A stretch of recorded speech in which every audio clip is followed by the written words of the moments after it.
mööda paati poole tehtud linnuluust, kaaret ise painutasin tammepuust. 100 inimesed, kes Tallinna Sadama kai äärde mahtusid, said üsna kaua nautida praegu õppelaevana tegutseva purjeka Krusenstern tulemist.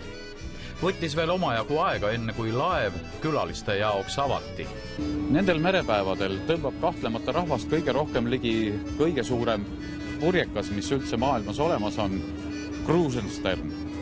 Ja kahtlemata ka täna oli näha, et rahva huvi oli suur. 2 tundi, isegi üle selle, ootasid inimesed kannatlikult sadamakail vihmas, et jõuda selle laeva peale. Ei ma pannud pilliroogu mastideks ega puunapõllekesi purjedeks. Krusenstern oli viimati Tallinnas 20 aastat tagasi, mil ta oma uude kodusadamasse Kaliningradi sõitis. Õppe- ja uurimislaeval on koos 120 kadetti ja 40 meeskonnaliiget.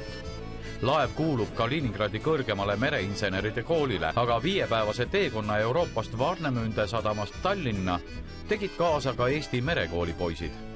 Nende 5 päevaga me jõudsime kõik armuda selle laevasse. See töö väga meeldis meile. Meil väga meeldis enne kõige muidugi mastis ära käia, kuna sellist kogemust ei saa ühegi teise laeva pealt. Järjekord laevale pääsemiseks oli mitusada meetrit pikk ja laevale pääsemist ootasid teiste seas mitmed needki, kes ise omal ajal sel alusel teenisid. 9 aastat Krusensternil sideelektrikuna teeninud Timofei Sinitski kõneleb, et reisi- ja kaubalaevadel käiakse raha teenimas. Aga purjelaeval on inimesed, kes armastavad merd, purjetamist ja meeskond on omavahel suured sõbrad. Sellist sõprust ei ole ühelgi teisel laeval. Laev jääb Tallinna kuni merepäevade lõpuni pühapäeval. Inimesed saavad selle aja jooksul hiiglasega tutvuda. Laev on 114 meetrit pikk ja tema purjede kogupindala on 3700 ruutmeetrit. See on väga suur purjepindala.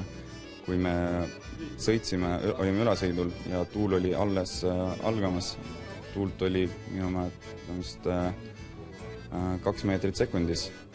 Aga juba selle tuulega me saime sõidatud kiirusega 3 sõlme.